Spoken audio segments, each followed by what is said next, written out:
Amigas y amigos de Día 1, me da muchísimo gusto saludarlos. Siempre que proponemos una entrevista y la logramos, es para nosotros un gusto y una satisfacción. Hoy estamos en la Comisión Estatal de los Derechos Humanos. Está con nosotros el licenciado Juan José Cepeda Bermúdez.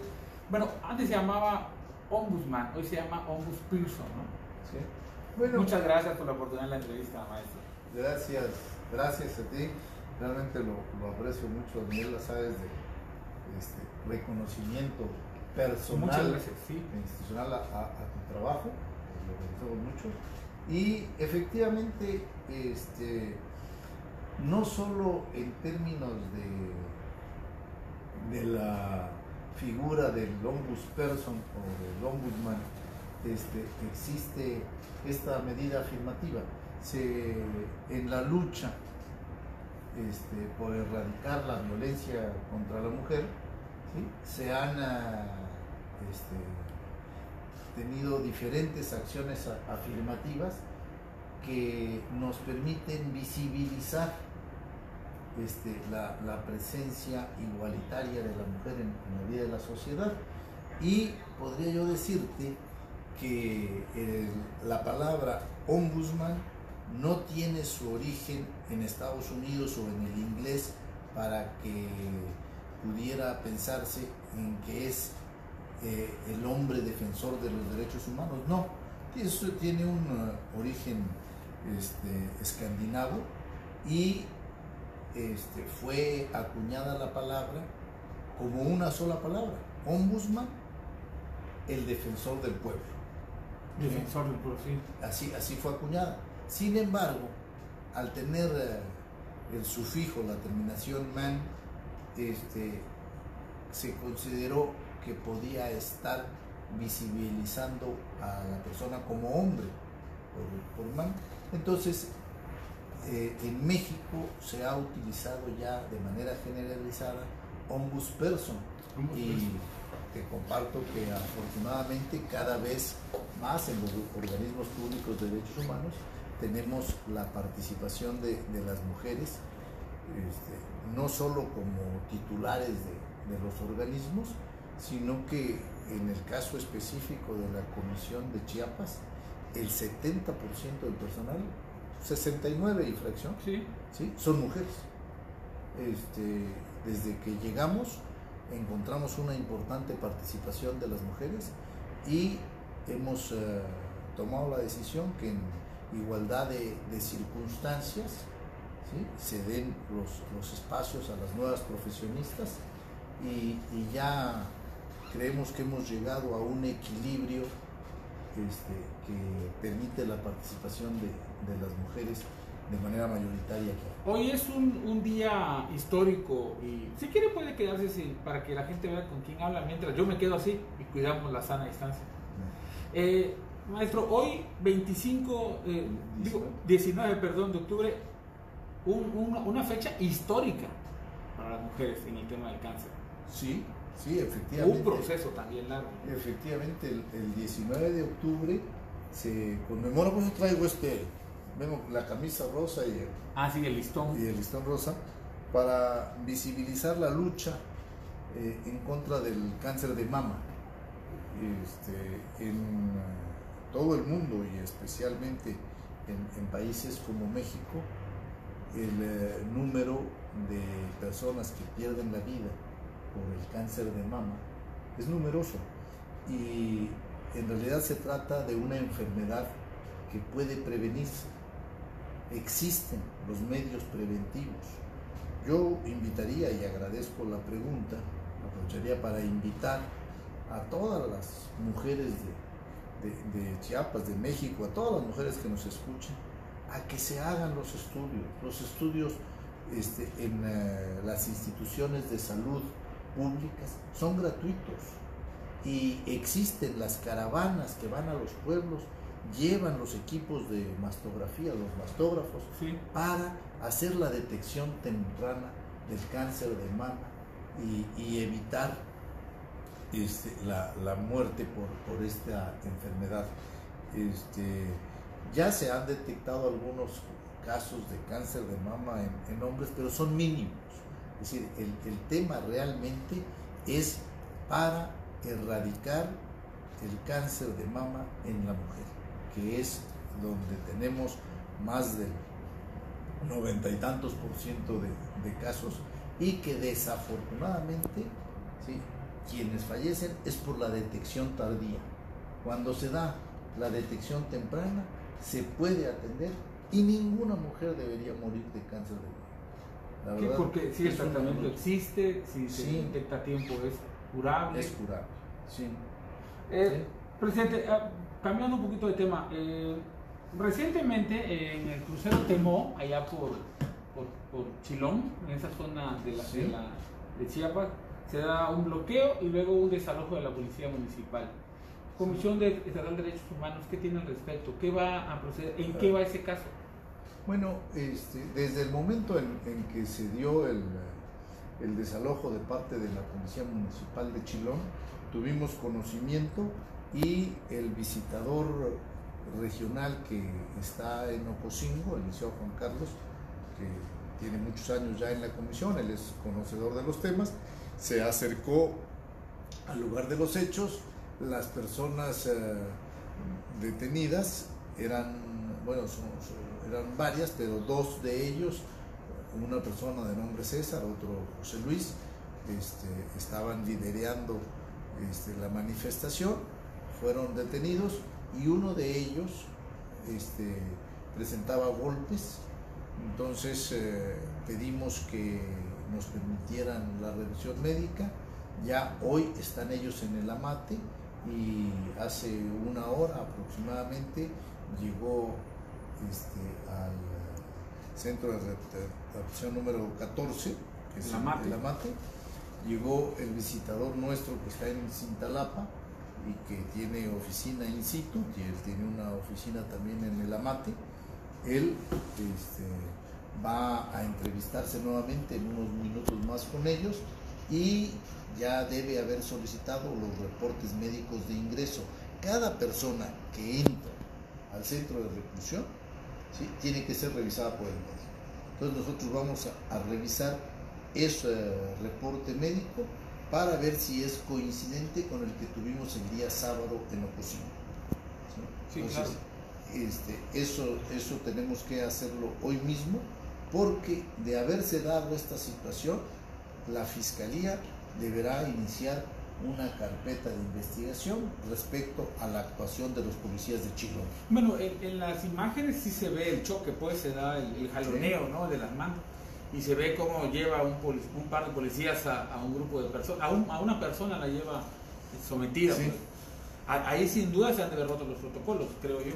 Claro, y por eso nosotros estamos esperando el reporte del día de hoy, porque la misma Fiscalía debe iniciar la carpeta de investigación sobre la actuación de los policías de Chilón. Presidente, hoy también conocimos en la cuenta oficial de Twitter de la Comisión Nacional de los Derechos Humanos un exhorto al gobierno de Chiapas por el caso Aldama Chenalo, un caso de agresiones con disparos y de desplazamiento interno, algo que todavía está en proceso y vías de solución. Yo he leído y le he dado seguimiento al caso a través de la información del secretario de gobierno. Bueno, pero no es un tema que viene de hoy, viene de atrás, y que todavía, entiendo, le falta pues mucho camino por recorrer para irlo solucionando. Efectivamente es un caso que tiene muchos años. Vamos a decir, el conflicto agrario, ¿sí?, el problema de tierras es añejo. Vamos a hablar de más de 40 años disputando 59 hectáreas y fracción, 59 y fracción de hectáreas. Pero sobre ese caso se hizo una investigación a fondo aquí en la Comisión Estatal de Derechos Humanos, y el año pasado, a finales de enero, emitimos la recomendación 1/2019, donde hacemos varios puntos, varios señalamientos al gobierno del estado, donde pedimos pues lo que has señalado tú, la atención a las personas desplazadas, ¿sí?, el seguimiento a los grupos expulsores, y desde luego la atención de los temas de salud, educación, seguridad pública. Y a esta recomendación le viene dando seguimiento la Secretaría General de Gobierno, trae un avance importante en su cumplimiento. Sin embargo, en mayo del año pasado perdió la vida otro joven de esas comunidades. Es cierto. Y generó la recomendación 71/2019 de la Comisión Nacional de Derechos Humanos. Es decir, tanto la Comisión Estatal, por el problema ancestral, histórico, agrario, de salud, de educación, ¿sí?, como por el problema del fallecimiento de este joven del año pasado, ya se pronunció la nacional. Entonces, las dos comisiones ya nos pronunciamos.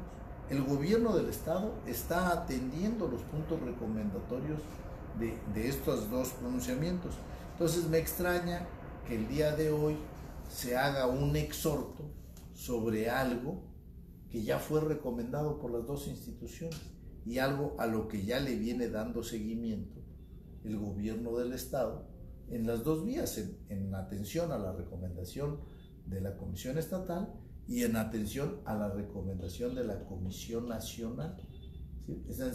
Pero además quiero señalar que el actual gobierno nos invitó a la Comisión Estatal a formar parte de la mesa permanente de seguimiento al acuerdo que suscribieron el 4 de junio del año pasado las dos autoridades municipales, las autoridades municipales de Aldama y las autoridades municipales de Chenaló, firmaron un acuerdo que ratificaron este año también con la presencia de las autoridades estatales y federales.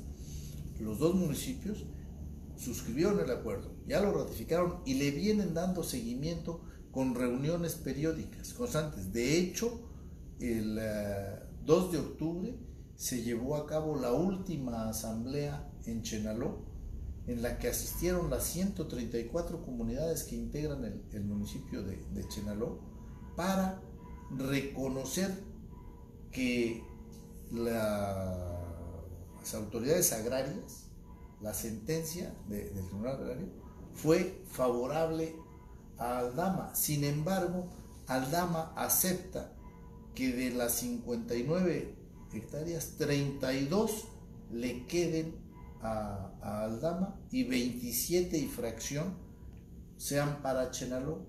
Esto lo ha venido trabajando la Secretaría General de Gobierno, ¿sí?, por 2 años casi, año, 10 meses. Año, 10 meses. Y han tenido un gran avance. Entonces, a mí me extraña mucho el pronunciamiento de la cuarta visitaduría de la Comisión Nacional, porque a estas reuniones fue invitado su representante que está aquí en Chiapas y pareciera ser que no les informan del gran avance que se está teniendo en estas negociaciones, y hacer un pronunciamiento de manera aislada, pues pudiera, a mí me preocupa que pudiera descomponer el buen ánimo que existe en las dos comunidades. Sí, por darle solución al tema. Porque ya están avanzando y es una solución que están dando ellos, que eso es lo principal. Para mí lo más importante es que sea incluyente de la decisión de las comunidades. Ninguna autoridad debe actuar al margen de lo que las comunidades quieren. Y si las comunidades están participando en las mesas de seguimiento, están participando en los acuerdos que se suscribieron y participaron en las asambleas donde se aceptaron las fracciones de 32 hectáreas para Aldama y 27 y fracción para Chenaló, bueno, yo creo que eso es lo más importante, que las comunidades estén siendo tomadas en cuenta. Desde luego, hay otras necesidades que deben resolverse. ¿Por qué? Porque son comunidades con un índice de desarrollo humano bajo, son comunidades que viven en pobreza y que tienen que atenderse. El gobierno debe atender temas de salud, temas de educación, temas de comunicaciones. Claro que hay que hacer carreteras, claro, que están pendientes, temas de apoyo a la agricultura, porque es la principal actividad económica de ellos. Es decir, tareas pendientes hay, pero lo importante es que ellos están llegando a un acuerdo que es lo que permitirá el desarrollo. Lo primero que tiene que darse es la paz. Para que haya desarrollo, el desarrollo tiene que ser en armonía. De otra manera no se puede. Antes de preguntarle por este evento que viene para el caso de Chiapas, que va a ser sede, yo le quería pedir su opinión respecto de esta nueva reactivación ya en tiempo post-pandemia de las caravanas centroamericanas. Por ahí venía una que fue detenida en Guatemala, pero siguen empujando pues estos contingentes de gente caminando sobre la carretera en ese sueño aspiracional de llegar a Estados Unidos.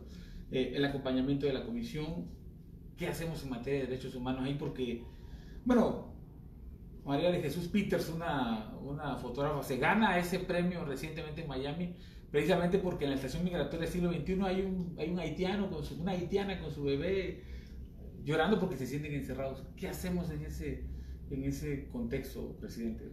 Bueno, efectivamente, hace 15 días se dio a conocer la salida de una caravana de San Pedro Sula, de Honduras, hacia los Estados Unidos, aproximadamente de 2.500 personas.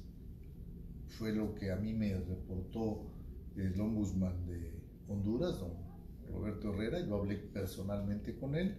Me dijo que en la frontera de Honduras y Guatemala habían aproximadamente 2.500 connacionales suyos que venían pues con la aspiración de llegar a los Estados Unidos. Sin embargo, el gobierno de Guatemala tomó la decisión de hacer una política de contención que disuadió a muchos. Me mandaron fotografías de los camiones que estuvieron enviando para retornarlos a su país de origen, pero también hay que reconocer que muchos otros decidieron continuar, y no necesariamente todos hacia el puente Rodolfo Robles de Suchiate. También hubieron quienes trataron de ingresar por la Mesilla, y fue notorio que de datos de 150, 140 alojados en las 3 estaciones migratorias del estado de Chiapas, subió a 1,000, a 1,100 en las últimas dos semanas. Estos datos son oficiales. El Instituto Nacional de Migración tiene 3 estaciones migratorias en el estado de Chiapas, a donde se alojan a las personas que son rescatadas de manos de los traficantes. La estación Siglo XXI es la más conocida en Tapachula, la estación Cupapé aquí en centro, en Tuxtlan, y la estación de Palenque. Entre las 3 estaciones, el día de hoy deben andar alrededor de 1,000 personas, no más. ¿Sí? No lograron... decir, no lograron pasar más porque fueron detenidos en Guatemala. Sin embargo, algunos sí lo intentaron. Hemos tenido, no muchas, 1 o 2 quejas de migrantes que pudieron en algún momento dado haber sido violentados por policías locales, pero se les está dando seguimiento. Y desde luego, lo más importante, hemos estado en comunicación con los albergues de la sociedad civil, de las diferentes iglesias que tienen albergues para atención a migrantes, para que se les dé la ayuda humanitaria, porque tanto la sociedad civil como los gobiernos, ¿sí?, debemos entender que migrar no es un delito. Nadie elige dónde nacer, pero sí podemos elegir dónde vivir. Eso sí tenemos derecho a elegir dónde vivir. Y estas personas vienen principalmente huyendo de la inseguridad que se vive en donde ellos nacieron. Hay una gran pobreza, pero sobre todo acentuada por la inseguridad.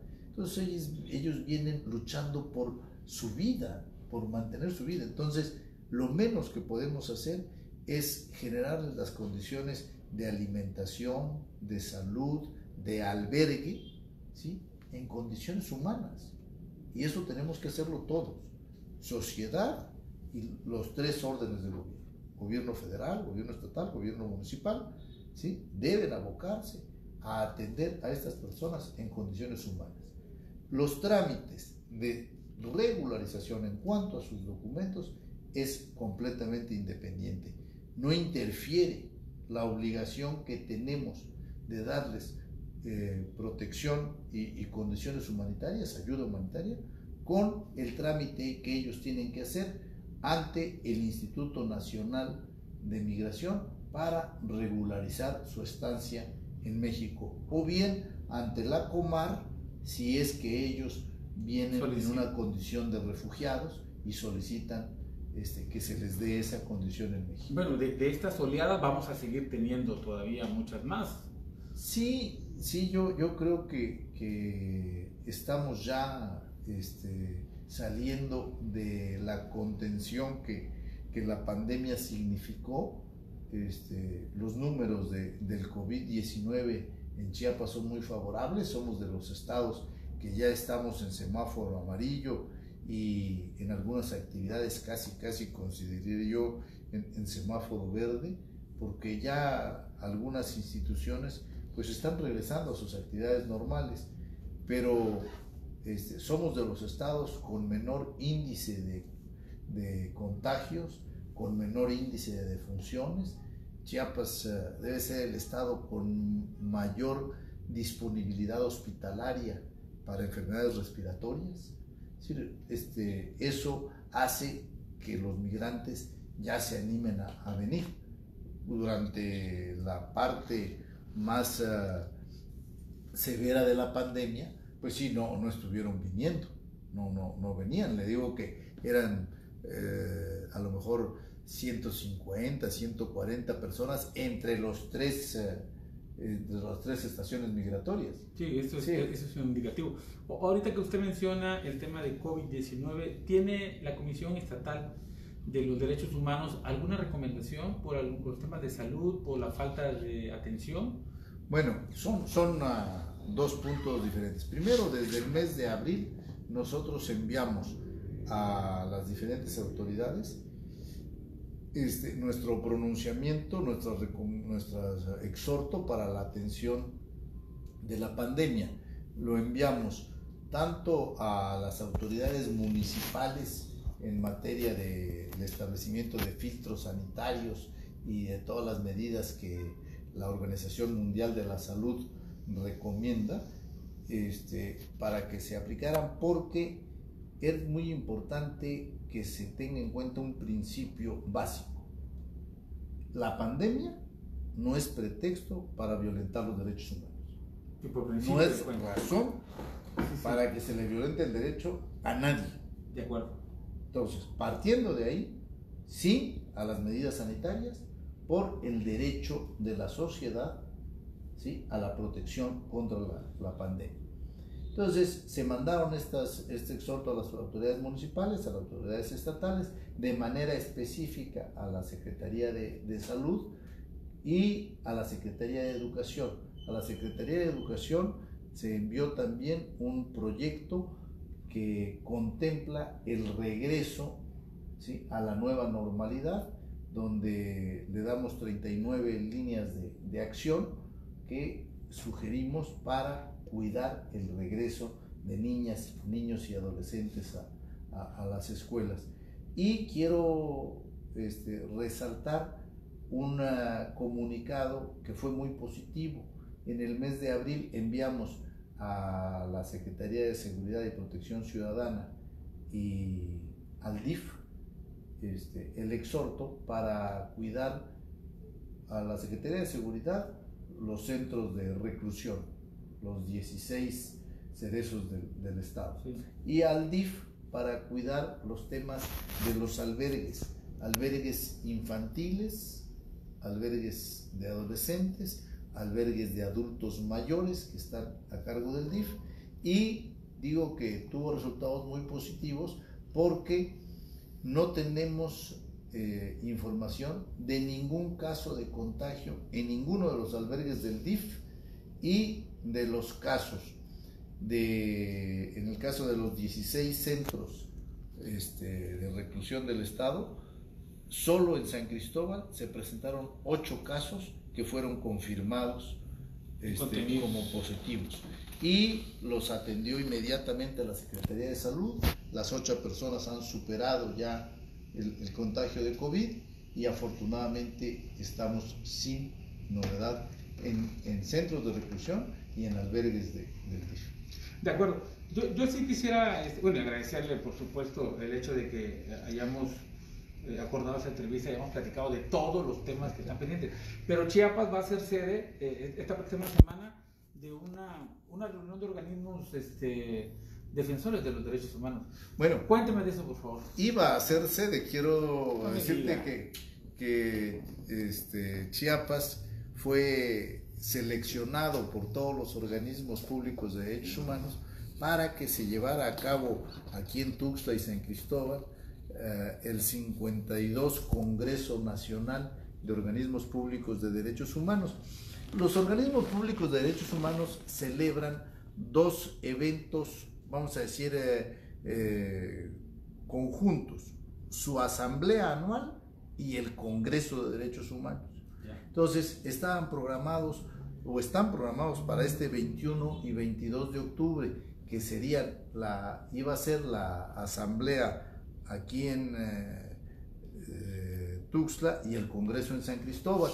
Pero desafortunadamente no todo el país está en las condiciones de poder desplazarse por el caso de la pandemia, y se acordó que fuera de manera virtual y cambiar la asamblea y el Congreso presencial para marzo del próximo año, respetando la sede de Chiapas.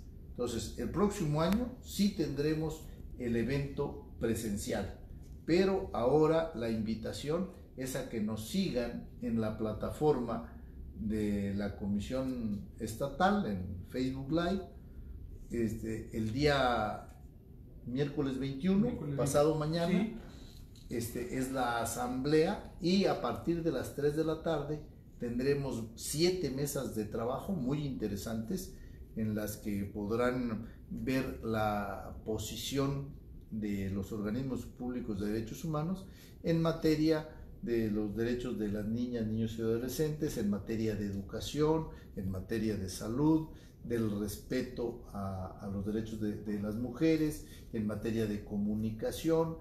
Un tema muy interesante que es la ombusprudencia.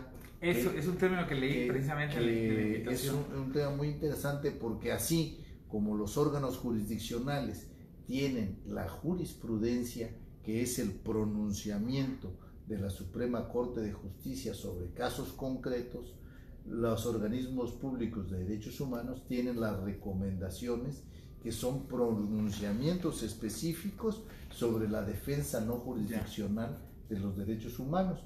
Y el otro tema muy importante es el control de convencionalidad, que es atender a todos los criterios internacionales, ¿sí?, en materia de la defensa de los derechos humanos. Lo que México ha suscrito con otros países, los tratados internacionales que México ha suscrito a través del Senado de la República, para tener una regulación como los derechos humanos lo establecen, de carácter universal. Entonces son temas muy interesantes. Eso es a partir de las 3 de la tarde del miércoles. Y el jueves encontramos la página de la Comisión Estatal como Comisión Estatal de Derechos Humanos. CDH Chiapas, ¿no? CDH Chiapas. Bueno, no se pierdan, además está el logo. CDH Chiapas. De acuerdo. Y el jueves 22 tenemos el Congreso. También en la misma página, a partir de las 9:30 de la mañana es la inauguración, y a las 10 de la mañana empiezan las conferencias. El tema central es el respeto a los derechos humanos ante la pandemia del COVID-19, cuáles son sus efectos, Y en este contexto participa primero la OMS, nos va a dar a conocer cuál es el contexto. Después tenemos cada hora una conferencia, y una conferencia sobre los efectos en los derechos de las niñas, niños y adolescentes, por lo que han vivido ante la pandemia, el conflicto que han vivido las mujeres, cómo se ha incrementado la violencia contra la mujer ante la contingencia, especialmente por la práctica generalizada de mantenerse en casa, y que era una práctica que no estaba acostumbrada. Que nos obligaron a regresar a la casa. Y esto ha significado una forma diferente de vida para la ciudad. Pero hay un tema que a mí me parece muy interesante. Alrededor de la 1 de la tarde va a participar la CEPAL. Doña Alicia Bárcenas no va a estar personalmente, ella va a mandar un mensaje grabado, pero el vicepresidente de la CEPAL, el doctor Pablo, va a dar una conferencia que es muy importante en el tema de Chiapas. Especialmente a mí me interesa mucho, porque la CEPAL se ha dedicado a atender el tema de los pueblos en situación de pobreza. Las condiciones que prevalecen en América Latina son muy parecidas a las condiciones que se dan en el sur-sureste de México. Entonces, creo que va a ser una conferencia muy interesante, y desde luego en la clausura tendremos el mensaje de doña Michelle Bachelet, que es la alta comisionada de la ONU para los Derechos Humanos. Entonces, es la invitación para que nos sigan el jueves 22, de 10 de la mañana a 2 de la tarde. Ojalá que su agenda lo permita. Sí, sin duda, y sin duda. vean mis recomendaciones, que vean en la página de la comisión los nombres de las conferencias, para que, si no pueden estar en todas, en la que más les interese, aparten su tiempo, porque son conferencias pues de alto nivel, sí, que los organismos públicos de derechos humanos ponen a disposición de toda la ciudadanía. De acuerdo, pues yo me quedo con eso. Hay varios temas, y yo le agradecería que nos encontráramos más adelantito y volviéramos a profundizar en estos temas. Digo, en materia de derechos humanos siempre vamos a tener un tema que preguntar. Con todo gusto. Dice, por ejemplo, mi compañero Pepe Ortega: los desplazados de Carranza en este momento están frente a Palacio de Gobierno. Nadie los ha atendido. Luego dice, ¿qué nos puede decir de la desaparición del fideicomiso de protección a los derechos humanos de periodistas y familias de víctimas de desaparición forzada? Sí. Bueno, son dos fideicomisos que están directamente vinculados a la defensa y protección de los derechos humanos, y que ahorita, antes de que te vayas, voy a compartirte de manera impresa, ¿sí?, el pronunciamiento que hicimos de manera conjunta la ONU, la Federación Mexicana de Organismos Públicos de Derechos Humanos y la Comisión Nacional de Derechos Humanos. Todos los organismos de los estados, la Comisión Nacional y la Organización de Naciones Unidas nos pronunciamos para pedir al gobierno federal que, si la medida de cancelar fideicomisos era una medida de carácter administrativo, ¿sí?, no tenemos nosotros nada que señalar al respecto, pero sí pedimos que no dejen de atenderse los dos temas: la protección a periodistas y defensores de derechos humanos, y la protección a víctimas de violaciones a los derechos humanos. Si lo hicimos, nos pronunciamos, lo hicimos de manera pública, y pueden checarlo en nuestra página. Ahí está el pronunciamiento conjunto de las tres organizaciones, pero desde luego te la podemos dar impresa. Muchísimas gracias. Yo le agradezco, maestro, su tiempo y la oportunidad de conversar. Nos encontramos más adelantito. ¿Sí? Y entonces nos vemos el miércoles y el jueves en la página de la Comisión de Derechos Humanos. Gracias. El maestro Gracias. Juan José Cepeda A Bermúdez. sus órdenes. El, Gracias. el Ombus Pearson de Chiapas. Muchas gracias. Gracias, maestro.